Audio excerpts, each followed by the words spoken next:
세상을 바꾸는 시간 15분이라고 하는 그 프로그램을 여러분 본 적이 있습니까? 보통 세바시라고 해가지고 기독교 방송국에서 만드는 강연 프로그램입니다. 굉장히 좋은 강연자들이 나와서 우리의 삶에 피부에 와닿는 강의를 해서 15분의 시간을 투자하면 꼭 얻는 것들이 있더라고요. 그게 너무 재밌어서 언젠가 저희 가족들과 함께 방청을 간 적이 있었습니다. 방청을 가서 기대하는 것은 시간이 딱 시작되면 예배 시간처럼 강의자들이 딱 나와서 재밌는 강의를 하고 15분 끝난 다음에 다른 사람이 강의를 하고 이렇게 할 줄 알았는데 웬걸 시작하기 전부터 엉뚱한 사람이 나오는 거예요.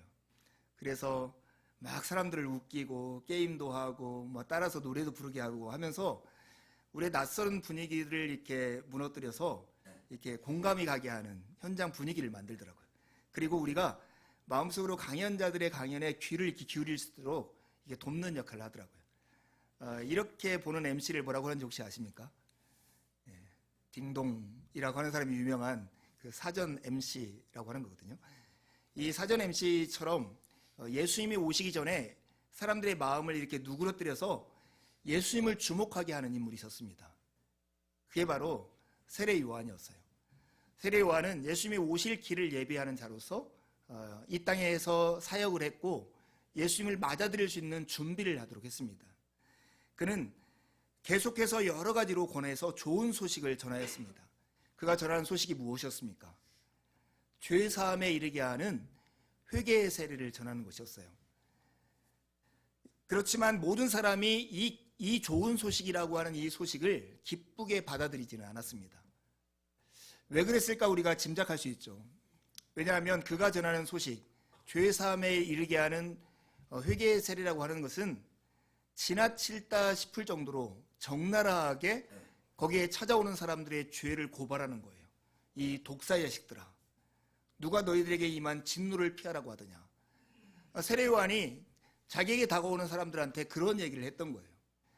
그래서 이 소식이 좋은 소식임에도 불구하고 모든 사람이 기쁘게 받아들이지는 못했던 것입니다.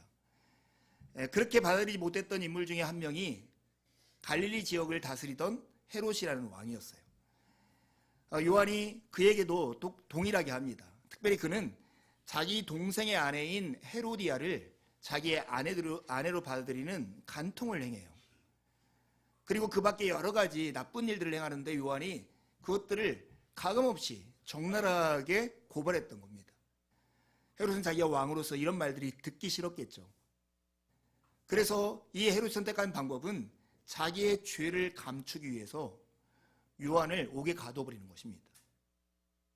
그렇게 함으로써 세례 요한의 입을 막아버린 것, 후에는 세례 요한을 목을 베어서 죽게 하는 일까지 그가 저지릅니다. 헤롯은 요한을 통해서 기쁜 소식을 들었습니다. 그런데 그 들은 말씀이 그의 삶에 아무 유익도 주지 못했습니다. 왜 그랬을까요? 그 이유는 들은 바 그 말씀을 자신의 믿음으로 그것을 받아들이지 않았기 때문입니다. 이것이 오늘 그 헤롯이 이 복음 앞에 직면한 모습에서 우리가 발견할 수 있는 사실입니다. 여러분, 우리가 보통 복음을 전하면 두 가지 종류로 사람들은 반응합니다. 예전에 하이델베르크 유료문답 할 때도 한번 했던 건데요. 어떤 사람은 복음을 전하면 그래서 어쩌라고 라고 대드는 사람이 있는가 반면 어떤 사람은 복음을 전하면 그러면 내가 어찌할꼬 하면서 반응하는 사람이 있다는 거예요. 지난주 우리가 나눴던 많은 무리 그리고 세리와 군인들은 주님 우리가 무엇을 해야 합니까? 라고 하면서 세례요한에게 나와왔습니다. 그래서 그들은 회개의 세례를 받고 죄사함을 받는 은혜를 누리게 되었습니다. 그런데 오늘 이 헤롯은 어쩌라고 라고 하면서 요한에게 대들면서 그 복음을 거부하고 있는 것이죠. 그러면 우리는 쉽게 이렇게 얘기할 수 있습니다. 믿어야 합니다. 예수님을 믿음으로 받아들이세요. 이 복음을 받아들이는 사람이 그 은혜를 누릴 수 있습니다. 이렇게 쉽게 처방을 내릴 수 있지만 그게 전부는 아닌 것 같아요. 왜냐하면 에베소 2장에 보면 인간에 대한 진단이 뭐냐면 허물과 죄로 죽은 존재가 인간이라는 거예요. 여러분, 죽은 사람과 산 사람의 차이가 뭐예요?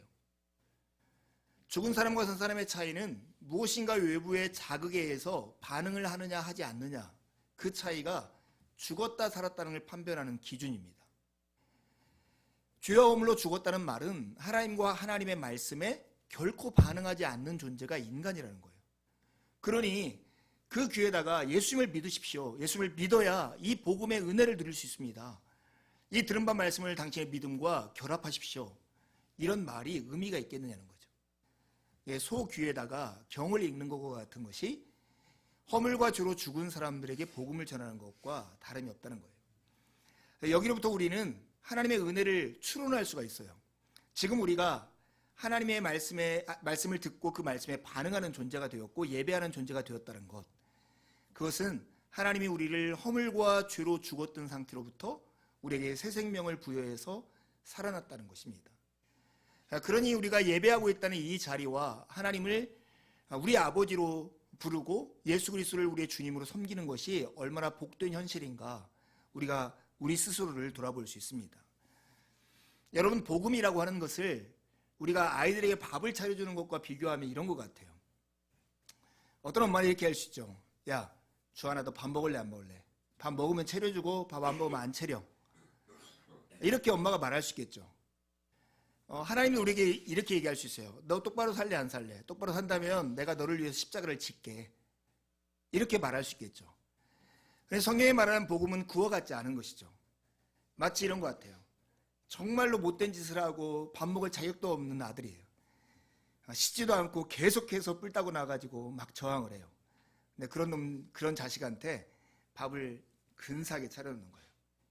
그러면서 등짝을 막 스매싱하면서 밥 처먹어 이놈아. 말하는 엄마와 같은 게 복음인 것 같아요. 더 이상 허물과 죄로 살아날 수 없는, 하나님께 반응할 수 없는 자들에게 이 밥상을 차려주시고 예수 그리스도의 십자가와 부활로 우리에게 생명 얻을 길을 마련해 주시고 우리를 일깨워서 그 복음을 믿게 하는 것, 그게 우리가 받은 복음입니다. 이것을 잘 보여주는 그림이 예수님의 세례예요. 많은 백성들이 세례를 받으러 요한에게 나올 때 예수님도 세례를 받으셨습니다. 여러분, 이 세례가 어떤 세례예요? 죄사함에 이르게 하는 회개의 세례예요. 쉽게 말해서 자신의 죄를 고백함으로써 용서받은 자로 새롭게 태어나는 의식이 세례라고요. 물속에 들어가면서 자기의 죄 때문에 죽은 자이고 하나님의 은혜로 물속에 나오면서 다시 살아나는 자로 태어나는 것, 그것이 바로 회개의 세례의 의미인데 예수님이 이런 세례를 받을 만한 이유가 있습니까? 히브리서 4장 15절에 보면 예수님은 우리가 당하는 모든 시험을 당하셨지만 죄는 없으신 분이다, 이렇게 우리에게 밝히 말합니다. 그러니 예수님이 세례를 받아야 할 이유가 없었던 것이죠. 세례 요한도 잘 알고 있었습니다. 예수님께서 세례를 받으러 그에게 나올 때 마태복음에 보면 요한이 예수님을 말립니다. 내가 예수님한테 세례를 받아야 할 터인데 왜 예수님이 저한테 세례를 받으신다고 나오십니까? 이렇게 말리면서 말을 해요. 그때 예수님께서 요한에게 하셨던 말씀이 이거죠. 이제 허락하라. 우리가 이와 같이 하여 모든 의를 이루는 것이 합당하니라. 그렇게 말씀하시고 요한이 예수님께 세례를 베풀어요. 이 예수님의 세례는 당신이 무엇인가 허물과 죄가 있어서 이것을 사함받기 위해서 받는 의식이 아니었어요. 이것은 예수님이 공적인 생애를 시작하시면서 내가 이후로 있은 모든 일들 가운데 무슨 일을 할 것인가 하는 것을 세상 가운데 선포하는 의식이었습니다. 예수님이 받는 세례는 우리의 죄를 용서하기 위한 세례였습니다. 내가 너희의 모든 죄를 대신 지고, 마치 내가 죄를 지어서 내 허물 때문에 죽임을 당한 것 때문에 죽었다가 다시 사흘 만에 부활할 것이다. 이것을 공적으로, 의식으로, 퍼포먼스로 나타낸 것이 예수님의 세례였습니다. 누가복음 12장 50절에 보면 예수님께서 이렇게 말씀하세요. 그러나 나는 받아야 할 세례가 있다. 십자가를 두고 하신 말씀이에요. 나는 받아야 할 세례가 있다. 지금 이 예수님의 이 세례 의식은 예수님께서 어떤 일을 하실 건가, 그것을 보여주는 의식이고, 인간이 어떤 일을 하기 전에 하나님께서 우리를 위해서 어떤 일을 행하실 것인가를 보여주는 장면인 것입니다. 이후로 나타나는 하늘에서 들려오는 음성은 예수님이 어떠한 자격으로 무슨 일을 행하신가를 아주 구체적으로 보여줍니다. 세례를 받고 올라오셔서 예수님께서 기도를 하십니다. 기도를 하는 장면에서 하늘로부터 성령이 비둘기의 형체로 이렇게 임하는 장면을 보게 돼요. 여러분, 성령은 구약에서 은유로 쓸 때 기름하고 같은 말로 쓰입니다. 구약성에 보면 기름을 부어가지고 어떤 직분을 임명하는 세 가지 직분이 있었어요. 그것이 바로 제사장과 왕과 선지자였습니다. 이런 직분을 메시아적 직분이라고 그래요. 지금 예수님의 위에 성령이 강림하는 장면은 마치 하늘에서 하나님께서 기름을 부어서 메시아로 임명하는 임명식과 같은 것입니다. 이러한 장면 속에서 하늘에서 음성이 나와요. 이는 내 사랑하는 아들이고 내가 기뻐하는 자다. 이 말 속에는 예수님이 누구이고 예수님이 무슨 일을 위해서 이 땅에 오셨는가가 아주 구체적으로 드러나 있습니다. 예수님은 하나님의 아들이십니다. 하나님과 특별한 관계에 있는 분, 하나님과 동일하신 분, 그런 분이라고 소개하는 것이죠. 하나님의 아들이라는 것이 구약성경에는 이스라엘을 표현하는 말이기도 했습니다. 그러니 이것을 조금 더 유추해 보면 예수님은 하나님의 아들로서 이스라엘 전체를 대표하는 자로서 지금 여기에 있다, 이렇게 말씀하시는 거죠. 그리고 이는 내가 기뻐하는 자다, 이 말 속에는 이사야 42장에 나와 있는 구약적 배경이 있어요. 하나님의 기뻐하는 종이 포로되어 있는 이스라엘 백성들을 바벨론 포로에서 해방시킬 것이라는 예언자, 그 예언자가 하나님이 기뻐하시는 자였어요. 그가 이스라엘 백성들이 기다렸던 메시아였습니다. 그러니 이것을 한마디로 하면 예수 그리스도는 하나님의 아들로서 고난받은 종으로서의 사명을 감당하기 위해서 이 땅에 오셨다, 이렇게 말할 수 있습니다. 여러분, 우리는 하나님의 사명에 대해서, 예수 그리스도의 하시는 일에 대해서는 쉽게 공감하면서 마음이 뜨거워집니다. 하나님 우리에게 사랑하셨어, 사랑을 베푸셨어. 그렇지만 우리에게 사랑을 베푸시는 그분이 누구인가에 대해서는 주목하지 않는 경향이 있는 것 같아요. 그분이 이 땅에 오셔서 우리의 모양대로 사시고 십자가를 지셨는데 그분은 다름 아니라 하나님의 아들이셨다는 사실입니다. 이 사실을 우리가 주의 있게 생각하면 하나님이 우리 가운데 예수 그리스도를 통해서 행하신 그 일이 얼마나 크고 놀라운가를 다시 한번 새기게 될 것입니다. 죄와 허물로 죽었던 우리를 살리기 위해서 예수 그리스도께서는 하나님의 아들이심에도 불구하고 고난받는 종으로서 메시아적 사명인 십자가를 지시는 것을 충성되이 감당하셨습니다. 그 덕분에 예수 그리스도에게나 합당한 그 영광을 자격 없는 우리가 누릴 수 있게 된 것입니다. 별로 놀랍지 않으시죠? 아까 어린이 설교 때 나누었던 여러분 그 그림이 기억나십니까? 버락 오바마 대통령이 보스턴에서 2004년도에 했던 연설입니다. 만일 시카고 남부에 글을 읽지 못하는 소년이 있다면 그 아이가 저희 아이가 아닐지라도 그 사실은 제게 중요합니다. 만일 어딘가 약값을 낼 수 없는 노인이 의료비와 월세 중 하나를 택해야 한다면 그녀는 저의 할머니가 아닐지라도 저의 삶마저 가난하게 됩니다. 만일 어떤 아랍계 미국인이 정당한 법적 절차 없이 체포당했다면 그것은 저의 시민권에 대한 침해입니다. 저에게는 다음과 같은 근본적인 믿음이 있습니다.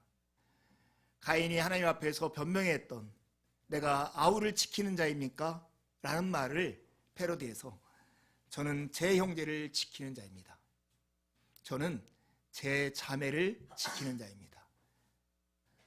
사랑하는 여러분 이번 4월 10일 날 있는 국회의원 선거, 여러분들이 어떠한 정치적인 성향이 있거나 아니면 어떠한 누군가를 더 좋아하고 지지를 하는 것과 상관없이 여러분 이 제목을 가지고는 함께 기도했으면 좋겠어요.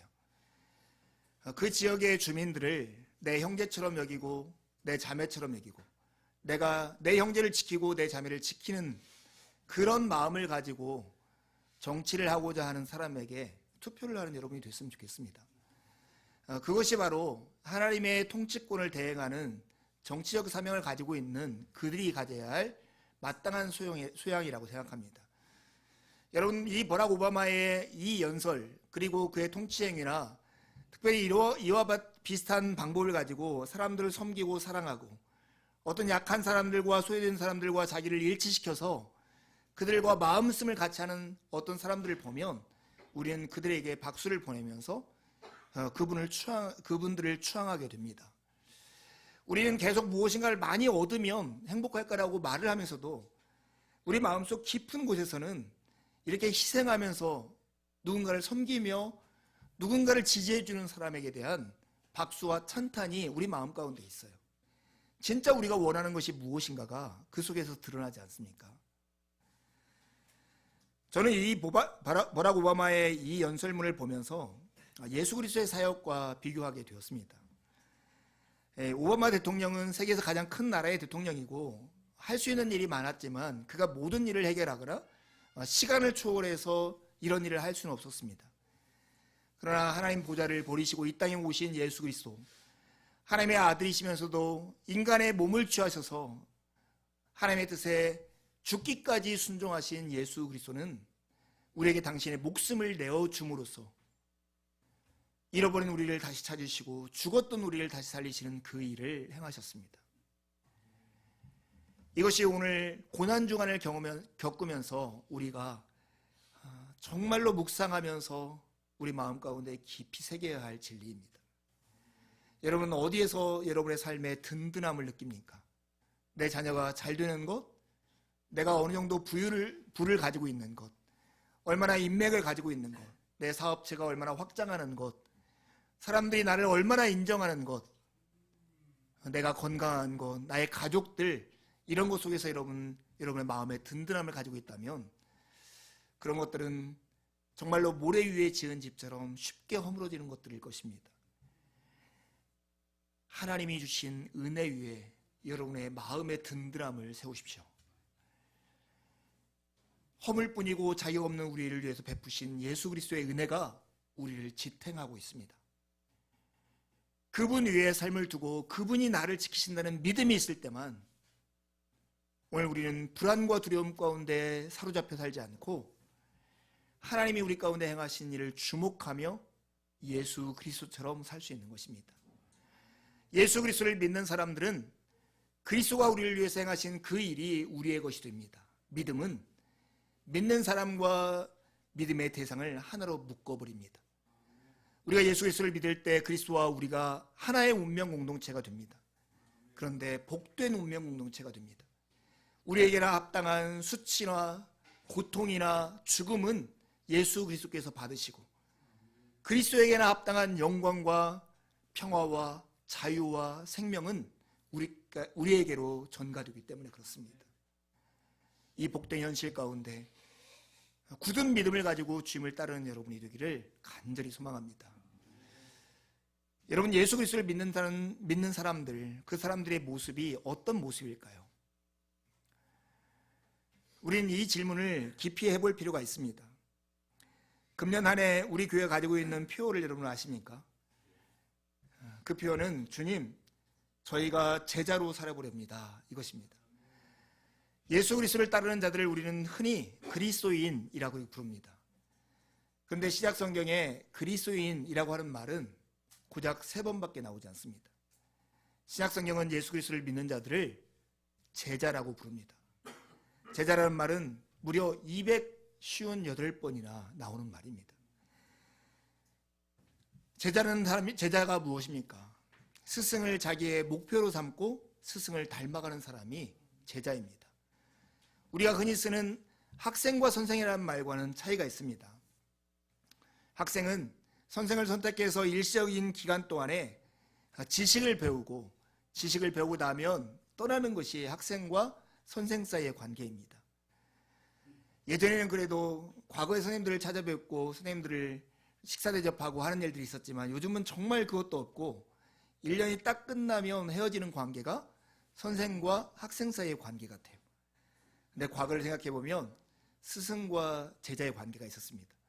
도제 교육을 받는 사람들이 스승의 집에 머물면서 동고동락하고 그의 기술뿐만 아니라 그의 삶과 인격, 그의 태도까지 배워서 그처럼 되려고 하는 것, 그게 스승과 제자의 관계이죠. 예수님은 우리를 제자라고 부르시는 거죠. 예수님과 함께 머물면서 동고동락하면서 예수 그리스도의 말하는 기술, 가르침의 지식만이 아니라 그분의 인격과 삶을 자기의 몸에 배워서 어디 가면 넌 정말 그리스도처럼 보인다, 이런 말을 듣는 자리까지,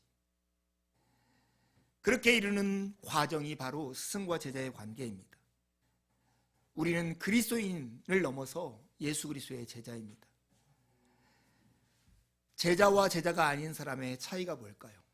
그 제자의 특징은 나음에 있는 게 아니라 다름에 있습니다. 여러분, 예수 그리스도의 제자는 예수 그리스도의 도움을 받아서 이 세상의 사람들보다 좀 더 나은 삶을 사는 것을 목표로 하는 것이 예수님의 제자가 아닙니다. 예수님의 제자는 예수님을 닮아 이 세상과 다른 삶을 추구하는 사람들이 예수님의 제자입니다. 여전히 한국교회 안에, 그리고 우리 안에 자기 개발식 신앙이 있다고 생각해요. 어떤 방법론을 취득해서 그것을 하면 내 삶이 좀 더 나아질 거야, 내가 목표로 하는 것들을 이룰 수 있을 거야, 이렇게 생각하는 신앙들이 여전히 있습니다. 내가 몇 시간 기도하고 성경을 어떻게 읽고 예배를 참석하고 헌금을 하고 이렇게 하면 내 아들이 목표로 하는 대학에 갈 거야, 아니면 나는 어떤 집을 살 수 있을 거야, 이런 생각을 할 수 있습니다. 성경이 말하는 예수님의 제자의 삶은 그런 모습이 아닙니다. 더 나음에 있는 게 아니라 더 다름에 있습니다. 예수 그리스도의 제자는 예수님의 인격을 닮아서 세상과 차이나는 삶을 살아가는 것, 그것이 예수님의 제자의 삶의 차이인 것입니다. 로마서 12장 1절과 2절에 우리에게 이렇게 권면합니다. 여러분, 주보에 있는 내용을 같이 한번 세번역 성경으로 큰 목소리로 한번 읽어볼까요? 시작. 형제자매 여러분, 그러므로 나는 하나님의 자비하심을 힘입어 여러분에게 권합니다. 여러분의 몸을 하나님께서 기뻐하실 거룩한 산 제물로 드리십시오. 이것이 여러분이 드릴 합당한 예배입니다. 여러분은 이 시대의 풍조를 본받지 말고 마음을 새롭게 함으로 변화를 받아서 하나님의 선하시고 기뻐하시고 완전하신 뜻이 무엇인지를 분별하도록 하십시오. 이 세상의 풍조를 따르지 아니하고 마음을 새롭게 함으로 변화를 받아서 하나님의 선하시고 기뻐하시고 완전한 뜻이 무엇인지를 분별하여 사는 삶, 그것이 바로 제자의 삶인 것입니다. 사랑하는 여러분, 우리는 일주일 동안 새벽 기도회를 하려고 합니다. 6시에 하고 새벽 기도 시간에 나눌 내용들은 존 스토트의 제자도라는 책을 중심으로 말씀을 나누려고 합니다. 제자의 모습이 무엇일까? 그 책의 첫 번째 제자도의 모습은 불순응입니다. 세상과 다르게 살아가는 것, 그게 바로 제자의 모습이라고 말을 합니다. 이번 일주일 동안 여러분이 기도회에 참석을 하면 제자의 모습이 무엇인지를 구체적으로 기억하고 배울 수 있을 것입니다.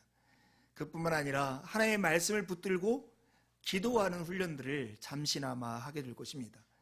그래서 하나님의 말씀이 하루 종일 내 삶을 주관하도록 하는 훈련을 하게 될 것입니다. 기쁘게 참여함으로 그 은혜에 동참하기를 바랍니다. 제자도라는 책의 첫 번째 챕터에 불순응에 보면 이 세상과 다른 4가지 방법의 삶의 내용을 얘기합니다.